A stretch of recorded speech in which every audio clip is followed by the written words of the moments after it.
David Reeves pulled out his lunch container and set it on the lab table. Around him, 3 of his colleagues were deep in conversation about metabolism rates and energy conversion. The research station, called Harmony Gate, floated in orbit around a gas giant, and its windows showed the swirling clouds of the massive planet below. "The human digestive system is remarkably inefficient," Quillen said, his antennae twitching as he spoke. The Tarsian researcher stood on 4 thin legs, his body covered in a smooth gray exoskeleton. "Your species consumes solid matter and wastes nearly 40% of the available energy through heat loss and excretion." Hessa nodded her large head, her 3 eyes blinking in sequence. The Margolian botanist was built like a walking barrel, with thick limbs and a body designed for processing tough plant fibers. "I read the biological reports when humans first joined the galactic community. Your people eat both plants and animals, often with minimal processing. Most species abandoned such practices thousands of years ago." David smiled and began opening his lunch container. He had been on the station for 3 weeks now, assigned to the xenobiology department as part of the cultural exchange program. His work focused on studying how different species processed nutrients, and so far, the other researchers had treated him with polite curiosity, mixed with barely hidden condescension. "It works for us," David said simply. He lifted the lid off his container. Bront made a sound like grinding stones. The Kavalan physicist was essentially a walking collection of crystalline structures, absorbing minerals directly through his outer surface. "But why maintain such an archaic system? My people evolved past organic consumption entirely. We simply absorb what we need from prepared solutions. Because food is more than just fuel," David replied. He pulled out a fork from his bag. Quillen moved closer, his large compound eyes reflecting the laboratory lights. "What is that substance?" "Lunch," David said. "Grilled chicken with rosemary and thyme, roasted sweet potatoes and carrots, brown rice, some apple slices, and a piece of chocolate for dessert." The 3 aliens stared at the container. Inside, carefully separated into sections, were the items David had described. The chicken breast had golden brown grill marks across its surface. The vegetables were caramelized at the edges, showing darker spots where sugars had concentrated during cooking. The rice was fluffy and white with a few herbs mixed in. The apple slices were crisp and pale. The chocolate was dark and glossy. "You applied thermal energy to alter the molecular structure of deceased animal tissue," Quillen said slowly, as if trying to understand an ancient ritual. "I cooked it." "Yes," Hessa leaned in, her nostrils flaring. "The volatile organic compounds are quite strong." "Is that normal?" "That's the herbs. Rosemary and thyme. They add flavor." "Flavor," Bront repeated. "The sensory response to chemical compounds. Your species still prioritizes such primitive feedback mechanisms." David speared a piece of chicken with his fork and took a bite. He chewed slowly, savoring the taste. The herbs had infused into the meat during cooking, and the texture was firm but tender. The sweet potato was soft and slightly sweet, contrasting with the savory chicken. He swallowed and looked at his colleagues. "You say primitive. I say sophisticated. Humans have been cooking for hundreds of thousands of years. We learned which plants are safe, which combinations taste good together, how heat changes proteins and starches. We turned eating into culture, into art, into a way of bringing people together." "Inefficient," Quillen insisted. "My species consumes nutrient slurry. It contains everything we need in optimal ratios. No waste, no unnecessary sensory stimulation, no time spent on preparation." "How long does your meal take?" David asked. "Approximately 4 minutes to consume the required daily intake." "And does it make you happy?" Quillen's antennae went still. "Happiness is not a relevant factor in nutritional intake." Hessa had moved even closer now, her large nostrils working overtime. "The chemical signature is remarkable. I count over 70 distinct compounds in the air around your food. My species typically consumes a single type of protein grass for weeks at a time." "And how does that taste?" David asked. "Taste is irrelevant. The grass provides all necessary nutrients in proper proportions." David took another bite, this time getting some rice and carrot together. "See, that's where we disagree. For humans, taste matters. Sharing a meal matters. The time spent cooking matters. It's not just about cramming nutrients into our bodies. It's about quality of life." Bront made a dismissive sound. "Sentiment over efficiency. This explains why humanity required so long to achieve space travel." "Maybe," David said. "Or maybe it's why we're still sane after achieving it." The door to the lab slid open and Commander Frel entered. The Dendorian station administrator was tall and thin, with slick blue-green skin that glistened under the lights. His large eyes swept across the room and fixed on David's lunch container. "What is that smell?" Frel demanded. His voice had a wet quality to it, bubbling slightly between words. "My lunch, Commander." Frel's face twisted into what might have been disgust. "It is creating olfactory pollution throughout this section of the station. I have received 3 complaints in the past 10 minutes. Complaints about what? The organic compounds emanating from your food preparation. They are disturbing to species with sensitive chemical detection organs." Frel pointed at David's container. "This cannot continue." David set down his fork. "Commander, with respect, I'm eating lunch. It's a normal human activity. Normal for your species, perhaps, but disruptive to the station environment." Frel pulled out a data tablet and tapped at it with his webbed fingers. "I am implementing new efficiency protocols. All personnel will transition to standard nutritional supplements appropriate to their species. This will reduce resource consumption, eliminate olfactory conflicts, and improve overall station productivity." "You're banning real food?" "I am optimizing nutritional intake procedures," Frel corrected. "The supplements provide all necessary nutrients in scientifically calculated ratios. There is no logical reason to maintain wasteful traditional consumption practices." David looked at his lunch, then at his colleagues. Quillen seemed satisfied with the announcement. Hessa appeared thoughtful, her eyes still fixed on David's food. Bront had already turned back to his workstation, the matter apparently settled in his mind. "Commander, could I request a meeting to discuss this policy?" David asked carefully. "There is nothing to discuss. The decision has been made." Frel tapped his tablet again. "You have 48 hours to consume or dispose of any remaining Earth food supplies you have stored in the cargo bay. After that, they will be removed as inefficient use of station storage capacity." Frel turned and left the lab, the door sliding shut behind him. David sat in silence for a moment, looking at his half-eaten lunch. 3 weeks on the station, and he was already facing the loss of one of the things that made him feel human. He thought about the meals his grandmother used to make, about Sunday dinners with his family, about the small restaurant near his university where he had celebrated finishing his doctorate. Food was memory. Food was comfort. Food was connection, and he had 48 hours to prove it. 3 days had passed since Commander Frel's announcement, and the station felt different to David. The cafeteria had been reorganized with cold efficiency. Sleek dispensers lined the walls, each one programmed to deliver species-specific nutrient supplements. The communal tables had been reduced to half their original number, and most of the cooking equipment had been removed entirely. David stood in front of the single remaining food preparation area, staring at the small heating unit and the worn cutting board. A sign above the area read, "Historical Food Preparation Studies Only." Someone had added an asterisk and a note, "By appointment and approval only." "You are still thinking about real food," a voice said behind him. David turned to see Lyra, one of the Tarsian medical officers. She was younger than Quillen, with lighter gray coloring on her exoskeleton, and bright green optical sensors instead of the standard black. "I am," David admitted. Lyra moved closer, her movements quick and precise. "I reviewed your biological data from the medical database. Human psychology shows strong connections between food preparation and mental well-being. Is this accurate?" "Very accurate. For humans, cooking and eating together is how we bond.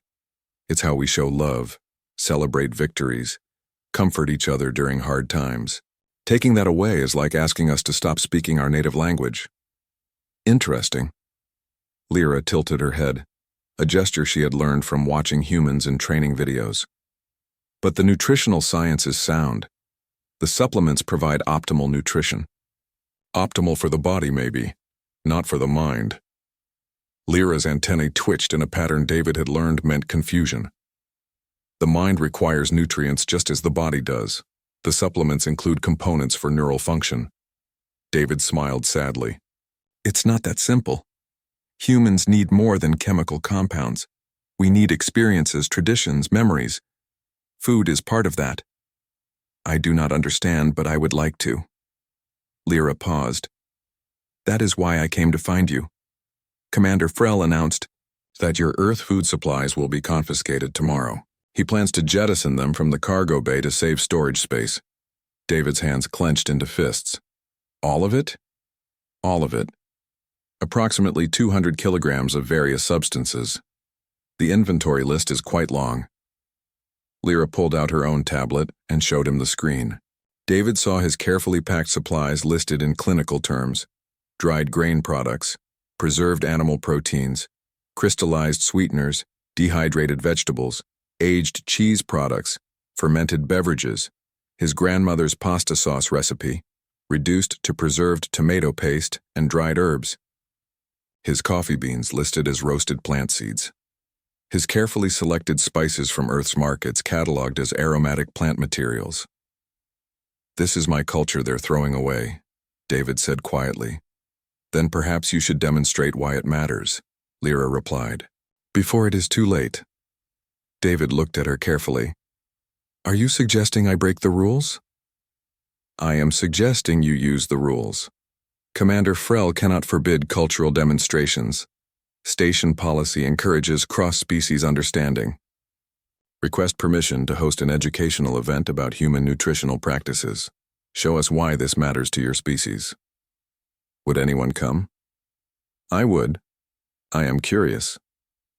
Lyra's antennae did something that might have been the equivalent of a shrug. "And I believe Hessa would as well. She's been analyzing the chemical compounds from your lunch for 3 days. She cannot stop discussing the molecular complexity." David felt something stir in his chest. Hope, maybe, or just stubbornness. "What about Quillen?" "Quillen will probably come to argue against you, but he will come." Lyra made a clicking sound that was Tarsian laughter. "He has been insufferable since you challenged his efficiency theories. He wants to prove you wrong." "And Commander Frel? Submit the request through proper channels. He cannot refuse without violating station cultural exchange protocols. But you must do it today. Once your supplies are confiscated, you will have nothing to demonstrate with." David thought fast. A dinner. Not just a meal, but a full experience. He could prepare dishes that showed the range of human food culture, explain the techniques, share the stories behind the recipes. It was a long shot, but it was better than watching his connection to Earth get ejected into space. "I'll need access to the hydroponics bay," David said. "Some fresh vegetables and herbs. I can arrange that. Pollen owes me a favor. The Silvani gardener is quite accommodating. And I'll need time to prepare. At least 6 hours. Submit your request for tomorrow evening. That gives you today to gather ingredients and all of tomorrow to cook." Lyra turned to leave, then paused. "David, why does this matter so much to you? You could simply adapt to the supplements like everyone else." David thought about his answer carefully. "Because if I give up food, I give up a piece of who I am. And if I do that here, what else will I give up? How much of myself will I compromise before I'm not really me anymore?" Lyra's antennae went completely still, the Tarsian equivalent of deep thought. "I see. This is about identity preservation. It's about remembering that efficiency isn't everything, that being human means more than just staying alive and doing work." "Then I hope your demonstration is persuasive," Lyra said. "Because if it is not, you will be eating nutrient paste for the rest of your assignment." She left, and David immediately pulled out his own tablet. He drafted a formal request to Commander Frel. "Educational Demonstration of Human Nutritional Culture, Cross-Species Understanding Initiative." He cited Station Policy Section 7.3 about cultural exchange and learning opportunities. He kept the language formal and academic, giving Frel no grounds to refuse. Then he started planning his menu. He had limited supplies and even more limited cooking equipment, but he had creativity and determination. He would make dishes that told stories. Food that showed the diversity of Earth, the ingenuity of humanity, the way different cultures had solved the same problem of what to eat in thousands of different ways. He sent the request and waited. 20 minutes later, his tablet chimed. "Request approved. Tomorrow evening, 8 o'clock station time. Maximum duration 2 hours, maximum 6 attendees due to space limitations in his quarters." David smiled. He had one shot to change minds about human food culture. He intended to make it memorable. David's quarters were small, designed for efficiency rather than comfort. A sleeping platform, a desk, a storage unit, and a tiny hygiene station made up the entire space. But today he needed it to become something else entirely. He pushed the desk against the wall and pulled out the storage unit to create more floor space. From his limited belongings, he retrieved a folded piece of fabric his mother had packed in his departure kit, a tablecloth from home. He spread it across the desk surface. The cloth was old, with small embroidered flowers along the edges. His grandmother had made it decades ago. Just touching it made David feel closer to Earth. The hydroponics bay had been his first stop that morning. Pollen, the Silvani gardener, had greeted him with gentle curiosity. The plant-based being moved slowly among the growing beds, tending to vegetables and grains that various species used for their diets. "Lyra said you would come," Pollen had said, their voice like wind through leaves. "You may take what you need from Section 7. Those plants grow wild there. Volunteers from various seed stocks. No one claims them." David had gathered tomatoes, fresh herbs, leafy greens, and a few root vegetables. Pollen had watched him select each item with care, examining them for ripeness and quality. "You touch them differently than others do," Pollen had observed. "Others harvest. You choose. Because each one will become part of something bigger," David had explained. "These aren't just ingredients. They're potential." Now back in his quarters, David laid out his supplies. From his earth stock he had dried pasta, olive oil, garlic cloves, aged cheese, flour, yeast, coffee beans, chocolate, and various spices. From Pollen's garden he had fresh produce. From the station's general supplies he had managed to requisition some basic proteins and grains that were close enough to Earth varieties. His tablet chimed. A message from Quillin. "I will attend your demonstration to provide scientific counter-arguments. Do not expect to convince me of anything." David smiled. That was as close to an acceptance as he would get from Quillin. Another message from Hessa. "I am bringing recording equipment. This is for academic purposes only." And finally from Lyra. "What should I expect?" "My medical training did not cover human dinner parties," David replied to Lyra. "Just come with an open mind." "That's all I ask." He began his preparation. First, bread dough.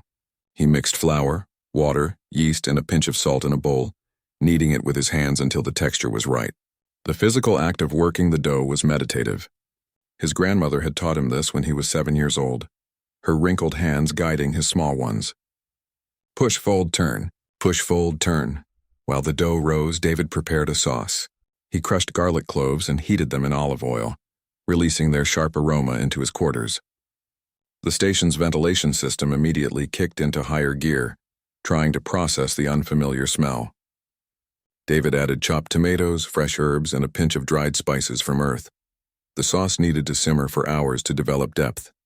Next, he made a salad dressing. Olive oil, vinegar, mustard, herbs, all whisked together until they combined, simple chemistry creating an emulsion. But the result was more than the sum of its parts. His door chimed. David checked the time. 4 hours until the dinner. Who would visit now? He opened the door to find Commander Frell standing in the corridor, his blue-green skin reflecting the overhead lights. "Commander," David said carefully. "I am here to inspect your preparations," Frell announced. "Station policy requires safety verification for any activity involving thermal food preparation." "Of course." "Please come in." Frell entered, his large eyes scanning the room. He saw the tablecloth, the ingredients laid out on every surface, the small heating unit working hard to maintain the sauce's simmer. His face twisted. "The aromatic compound concentration is excessive," Frell said. "I am registering complaints from residents in adjacent quarters." "I'm cooking, Commander." "Cooking produces aromas. That's part of the experience." "Part of the problem, you mean?" Frell moved closer to the heating unit, examining the bubbling sauce with visible distaste. "This is precisely why we moved to nutritional supplements. Food preparation wastes energy, produces atmospheric pollution, and consumes excessive time. You have been working on this for 4 hours. In that time, you could have consumed 6 supplement packets and completed significant research work." "But I wouldn't have created anything meaningful," David replied. "Commander, with respect, your people didn't always eat supplements, did they?" Frell went very still. That information is not relevant. I accessed the cultural database. The Dendorians had elaborate water garden feasts. You grew aquatic plants and small fish in ceremonial pools, harvesting them during your lunar celebrations. You had traditions around food just like humans do. That was before we understood efficiency, Frel said stiffly. We evolved beyond such wasteful practices 2,000 years ago. Or you gave up something important and convinced yourselves it didn't matter. Frel's skin color darkened slightly, a sign of anger. I could shut this down right now. Safety violation, atmospheric contamination, waste of station resources. But you won't, David said quietly. Because you approved this demonstration through proper channels, and canceling it now would require filing reports explaining why. Reports that would go to the station director. Reports that might ask uncomfortable questions about why cultural exchange is being suppressed. Frel stared at him for a long moment. You are more cunning than you appear, human. I'm just trying to share my culture, Commander. Your culture is inefficient and primitive. But Frel's voice lacked conviction. He moved toward the door, then paused. However, I will not cancel the demonstration. Proceed with your dinner party, but know that I will be monitoring energy consumption and atmospheric quality. Any violations will be documented. Understood, Commander. Frel left, and David let out a breath he hadn't realized he was holding. His tablet showed 2 hours until the dinner. He had bread to bake, vegetables to roast, proteins to prepare, and a dessert to assemble. But more than that, he had a story to tell. A story about why humans cooked, why they shared meals, why food mattered beyond mere nutrition. He thought about all the dinners throughout human history. Cave dwellers gathering around fires. Ancient civilizations creating feasts for their gods. Families passing down recipes through generations. Strangers becoming friends over shared dishes. Food was communication. Food was memory. Food was love made tangible. And tonight he would try to translate that for beings who had forgotten or never known what it meant. David rolled out his bread dough and shaped it with careful hands.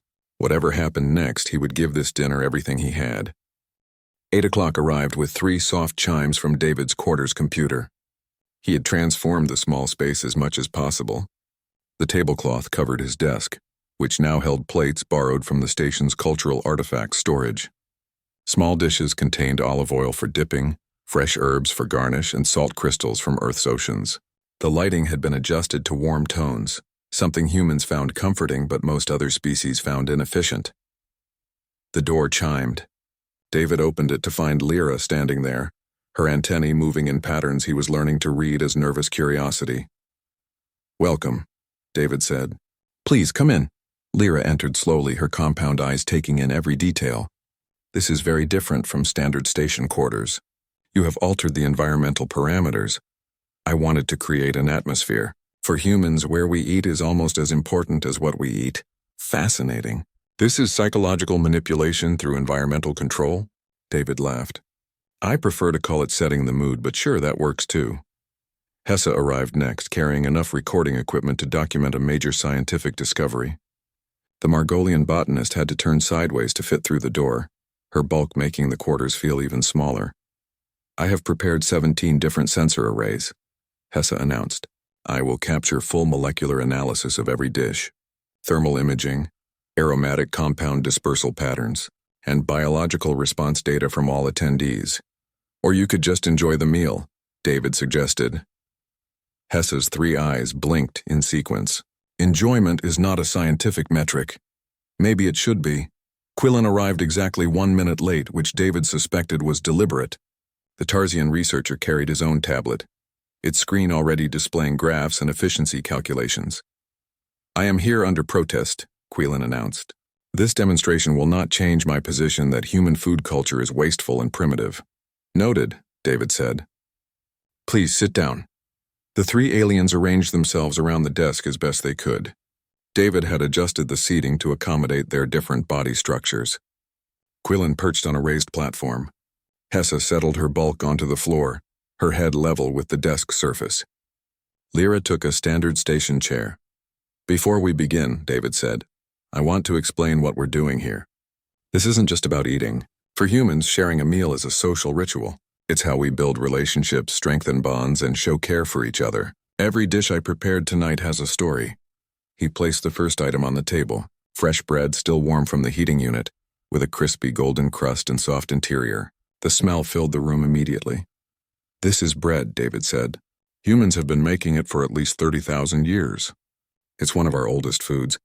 This particular recipe came from my grandmother, who learned it from her grandmother. 4 generations of my family have made this bread." He broke off pieces and offered them to his guests. Lyra accepted hers cautiously. Hessa took a sample for immediate analysis. Quillen refused to touch it. "The aromatic compounds are complex," Hessa said, running her scanner over the bread. "I count over 40 distinct molecules. How is this possible from such simple ingredients?" "Heat changes everything," David explained. "When you bake bread, the sugars and proteins react. It's called the Maillard reaction. New compounds form that didn't exist before. That's what creates the flavor and smell." Lyra touched the bread to her mouth, filtering a tiny amount through her feeding structures. Her antennae went rigid. "This is not unpleasant," she said, surprise evident in her voice. "The chemical complexity triggers multiple response pathways. I am experiencing something I do not have words for." "That's called taste," David said gently, "and maybe a little bit of pleasure." Next, he brought out the salad. Fresh greens from Pollen's garden, dressed with the emulsion he had prepared. He had added edible flowers for color and texture. "This represents human understanding of plants," David said. "We learned which ones are safe, which parts to eat, how to combine them for nutrition and flavor. This knowledge took thousands of years to develop." Hessa ate some of the salad without hesitation. Her species were herbivores after all. But her reaction was immediate and dramatic. All 3 eyes widened and her large nostrils flared. "This is extraordinary," Hessa said. "I typically consume single-variety protein grass. The nutritional profile is optimized and consistent. But this," she paused, struggling for words. "This contains dozens of plant species, each with different chemical signatures. They complement each other. The bitter compounds balance the sweet ones. The acid in the dressing enhances the chlorophyll flavors. It's called variety," David said. "Humans don't just eat for optimal nutrition. We eat for experience." The main course came next. He had prepared a simple roasted protein with herbs, accompanied by root vegetables that had been cooked until their natural sugars caramelized. The presentation was careful, arranged to be visually appealing. "Food should look good," David explained. "For humans, we eat with our eyes first. Beauty matters." "Beauty is subjective and scientifically irrelevant," Quillen objected, though David noticed his antennae were constantly in motion, analyzing the aromatic compounds filling the room. "Is it?" David asked. "Quillen, your species evolved on a planet with bioluminescent flora. Your cities are designed with light patterns that you find aesthetically pleasing. Why is that different from humans finding certain food arrangements appealing?" Quillen's antennae stopped moving. He had no immediate response. Lyra tried the main course, filtering small amounts through her specialized feeding structures. David watched as her entire body language changed. She became very still, processing the experience. "I have consumed nutrition for my entire life," Lyra said slowly, "but I have never experienced this. There are layers of sensation. First the salt, then the herbs, then the protein itself. They arrive in sequence, creating a progression of experience." "That's intentional," David said. "Humans have learned how to structure flavors, how to build complexity. We call it cooking, but it's really a form of chemistry and art combined." The door chimed again. David checked the time, confused. Everyone he had invited was already here. He opened the door to find Bront standing there, the crystalline Cavalon physicist looking almost sheepish. "I heard there were interesting chemical reactions occurring in this location," Bront said. "I came to observe." "For science," David smiled. "Of course. Please come in." As Bront entered, David noticed something else. Through the open door, he could see several other researchers lingering in the corridor. They weren't coming to the door, but they weren't leaving either. They were standing there, experiencing the aromas that leaked from his quarters. Word was spreading through the station faster than he had expected. David served dessert last. Simple chocolate pieces he had carefully melted and reformed with a touch of salt and dried fruit from Earth. When Lyra tasted it, her antennae did something David had never seen before. They curled and uncurled in rapid patterns. "What is happening to me?" Lyra asked, her voice uncertain. "You're experiencing pleasure," David said. "Maybe joy. Chocolate affects human brain chemistry. It releases compounds that make us feel happy. Apparently it works on Tarsians, too. Quillen, who had been maintaining his refusal to eat throughout the dinner, made a small sound. David turned to look at him. This is illogical, Quillen said quietly. Pleasure from consumption serves no evolutionary purpose once base nutritional needs are met. Doesn't it? David asked. Quillen, what makes life worth living? Just meeting basic survival requirements? Or is there something more? The room fell silent. The silence stretched between them, heavy with meaning. Quillen stood frozen, his antennae completely still. Then slowly, he reached toward the piece of chocolate David had placed in front of him hours ago. I will taste this, Quillen said, for scientific purposes only, to understand what creates such irrational responses. He filtered a tiny amount through his feeding structures. The change was instant. His antennae shot straight up, quivering. His entire exoskeleton seemed to shimmer. This is impossible, Quillen whispered. The molecular complexity. The way different compounds activate sequential response pathways. This is not primitive. This is sophisticated chemical engineering. It's a dessert, David said. Humans have been making chocolate for thousands of years. We learned through trial and error, long before we understood the chemistry. Bront moved closer to the table, his crystalline structure reflecting the warm light. I cannot consume organic matter, but I am detecting remarkable thermal and chemical patterns. The energy you expended in preparation created something that affects multiple species despite our biological differences. That is statistically improbable. Or maybe it's not, Hessa said. She had been quiet for several minutes, her recording equipment forgotten beside her. I have been analyzing the data. Human food preparation is not wasteful. It is optimization of a different kind. You optimize for experience, for social bonding, for psychological well-being. Those factors improve cooperation, reduce conflict, and enhance long-term productivity. That sounds like you're trying to justify emotion with logic, Lyra observed. Because emotion is logical, Hessa replied. We have been fools. We optimized for efficiency and lost something important in the process. The door chimed again. David opened it to find Pollen standing there, the Silvani gardener's form swaying gently. The scents from your quarters have traveled through the ventilation system, Pollen said. The entire hydroponic space smells of your cooking. The plants are responding. Growth rates have increased by 3% in the past 2 hours. The plants are responding to food smells? David asked, surprised. The plants are responding to evidence of biodiversity, Pollen corrected. Your cooking uses dozens of plant species in combination. The aromatic signals indicate a healthy, complex ecosystem. This triggers positive growth responses.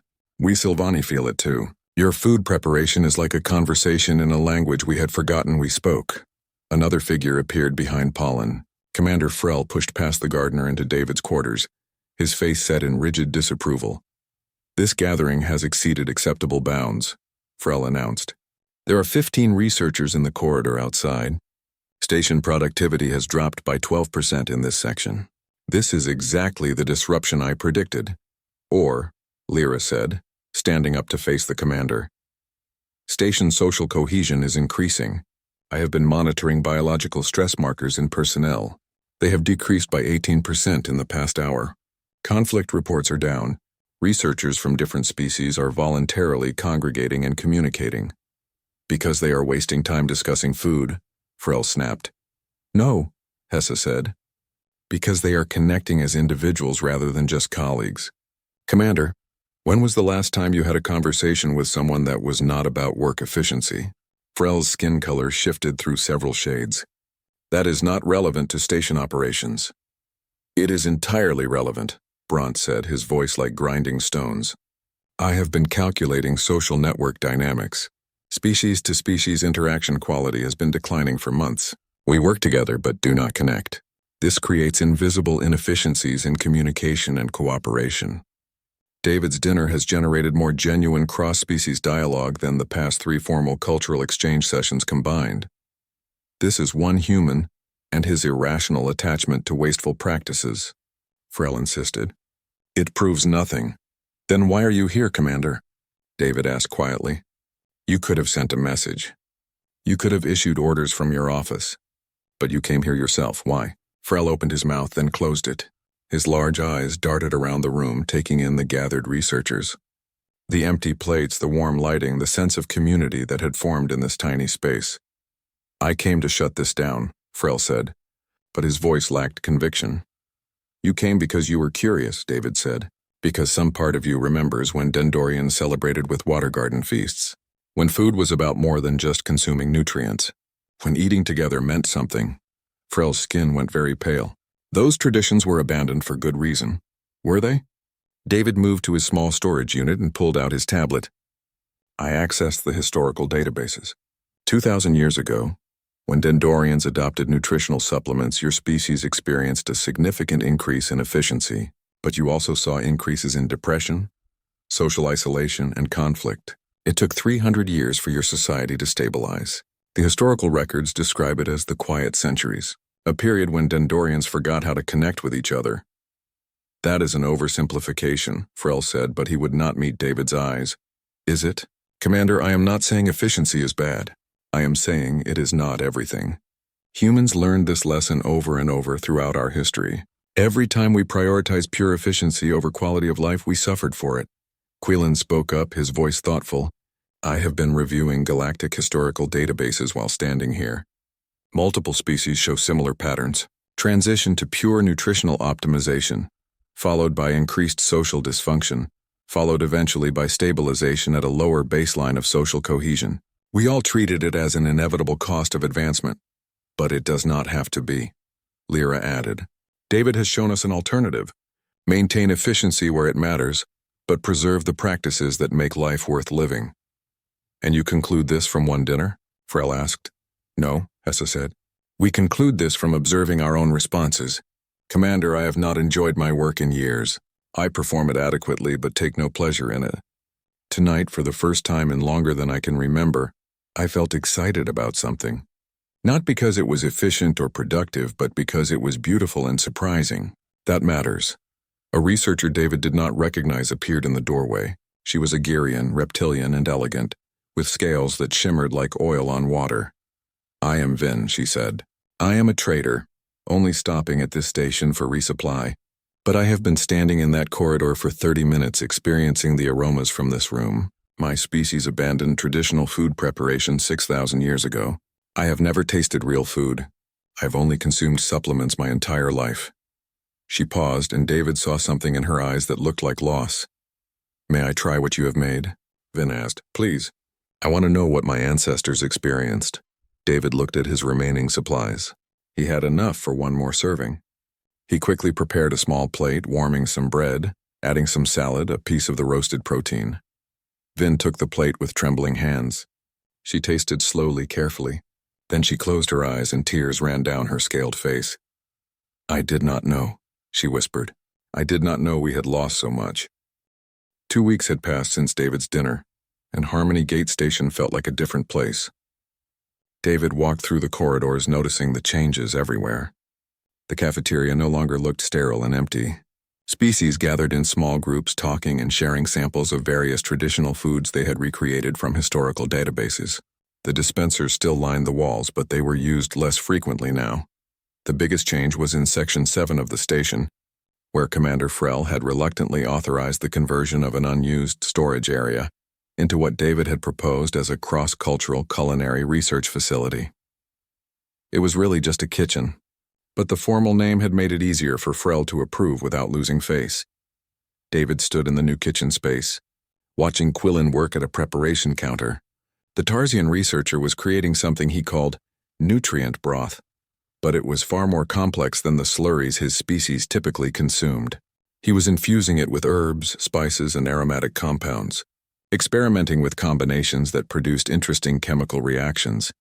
The molecular signatures are remarkable, Quillen said, without looking up from his work.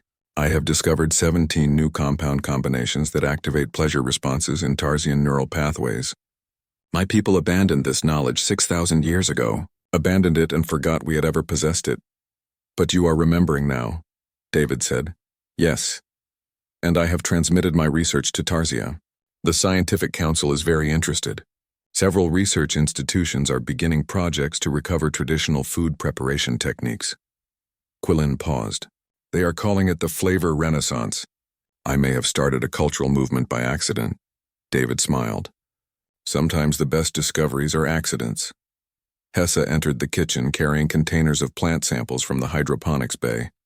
The Margolian botanist had been working with pollen to cultivate varieties of plants that had been abandoned for agricultural efficiency. Old strains with interesting flavors but lower yields. The biodiversity project is exceeding expectations, Hessa announced. We have successfully grown 47 heritage plant varieties. Pollen believes we can expand to over 200 within 6 months. Several other stations have requested seeds and growing protocols. How many stations? David asked. 14 so far, but the number is growing daily. Your dinner has had ripple effects across the sector. Hessa set down her containers and looked at David seriously. You changed something important, David. You reminded us that optimization has costs we had stopped calculating. Lyra appeared in the doorway, her antennae moving in patterns David now recognized as excitement. I have news. The Galactic Research Council has been monitoring the changes at our station. They are impressed by the improvements in cross-species cooperation and psychological well-being metrics. That is good news, David said. There is more. They are creating a new position. Cultural Preservation and Exchange Coordinator. The role will involve traveling to different stations and worlds, teaching about traditional practices that species have lost or forgotten. They want you for the position, David. Humanity's first culinary ambassador. David felt his breath catch. They want me to travel the galaxy teaching aliens about human food? Not just human food, all food. All cultural practices that bring meaning beyond mere survival. You started with food because that is your passion. But the principle applies to music, art, ritual, celebration. Everything we optimized away in the name of efficiency. Lyra moved closer. You would have significant resources, access to cultural databases across hundreds of worlds, and authorization to work with any species interested in recovering their traditions. That is a considerable opportunity, Quillen observed. You would be influencing galactic culture on a scale that few individuals achieve. David thought about it. Leaving Harmony Gate, traveling between stars, meeting new species, learning their stories, sharing Earth's traditions. It was everything he had dreamed of when he joined the space program. What about my research position here? He asked. Already handled, Hessa said. The station director has approved your transfer. In fact, she insists on it. She believes you will do more good spreading this message than staying in one location. The door opened again and Commander Frel entered. The Dandorian administrator looked different. His posture was less rigid, his movements less mechanical. In his hands he carried a small container. I have brought something, Frel said quietly. A family recipe. Water garden clayfish with mineral herbs. My grandmother made this when I was young. Before our family transitioned to full supplementation. I had forgotten the taste until I attended your dinner, David. The memories returned, and I searched the old databases until I found the preparation method. Frel set the container on the counter and opened it. Inside was a small prepared dish, carefully arranged. The smell was subtle, aquatic, and mineral at once. I would like you to try it, Frel said, before you leave the station. I want someone to know that Dandorians had beauty in their traditions, too. David took a small portion and tasted it. The flavor was unlike anything he had experienced before, complex and strange but undeniably crafted with care and skill. It is wonderful, Commander, David said honestly. Thank you for sharing it. Frel's skin color shifted to a warm blue. Thank you for reminding me it existed. I have submitted a proposal to the Dandorian Cultural Ministry to begin recovering traditional water garden techniques. They are considering it. That is significant progress for a species as change-resistant as the Dandorians, Quillen noted. Change is inevitable, Frel said. The question is whether we change thoughtfully or blindly. David helped us see the difference. Pollen entered the kitchen, their plant form swaying gently. The evening gathering will begin soon. Many researchers are coming. They wish to share foods from their cultures and to say goodbye to David before his departure tomorrow. A going-away party, David said. That is very human of everyone. It is very universal, Lyra corrected. We are learning that many of our supposedly unique human traits are not unique at all. Every species needs connection, meaning, and joy. We simply forgot how to achieve them. That evening, David found himself at the center of a gathering that would have been impossible 2 weeks earlier. The converted storage area was filled with researchers from a dozen species, each bringing foods they had prepared or recreated from historical records. The Kavalans had mineral-infused solutions that glittered like liquid gems. The Margolians brought grain dishes that had not been prepared in living memory. The Tarsians offered broths that filled the air with complex aromas. And at the center of it all was conversation, laughter, and connection. Species that had worked side by side for months without truly communicating were now sharing stories, comparing traditions, finding common ground in the universal need for beauty and meaning. Vin, the Girian trader who had cried while tasting her first real meal, stood to make an announcement. "I have spoken with my clan elders," Vin said. "We are beginning a project to recover Girian food traditions. David has agreed to visit our homeworld once his official position begins. He will help us remember what we forgot." Applause rippled through the gathering, expressed differently by each species but unified in sentiment. David looked around at the faces, both familiar and strange, all brought together by something as simple as sharing food. He thought about his grandmother, about Sunday dinners, about the way humans had always known that eating together made them stronger. "I want to thank you all," David said. 2 weeks ago you thought human food culture was primitive and wasteful. You laughed at the idea that cooking mattered, but you were willing to keep an open mind, to try something new, to consider that maybe efficiency is not the only goal worth pursuing. He raised his glass of fermented fruit juice, another human tradition that was catching on. "To complex diets and complicated friendships," David said. "To traditions that remind us why being alive is more important than merely surviving. To the courage it takes to admit we were wrong, and the wisdom it takes to change our minds." To David, Lyra added, "Who taught us that sometimes the most advanced civilizations are the ones that remember how to be simple." They drank together, ate together, and talked long into the night cycle. And when David finally returned to his quarters to pack for his journey, he found a message waiting on his tablet. It was from his grandmother. She had received his reports about the station changes and the new position. Her message was short. "I always knew my recipes would change the world. I just thought it would be this world, not others. Be safe among the stars, child.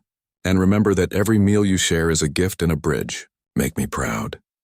David looked out his window at the swirling gas giant below the station, at the stars beyond, at the vast galaxy waiting to be explored.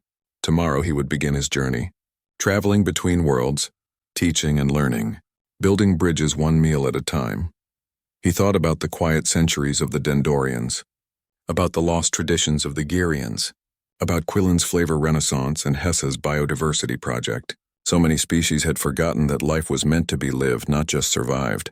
And somehow, through the simple act of opening his lunchbox and sharing what it meant to him, David had helped them remember. Outside in the corridor, someone was cooking. The smell drifted through the ventilation system, and David heard voices responding with curiosity and delight instead of complaints. The station had learned to savor more than just efficiency, and tomorrow, David would carry that lesson to the stars.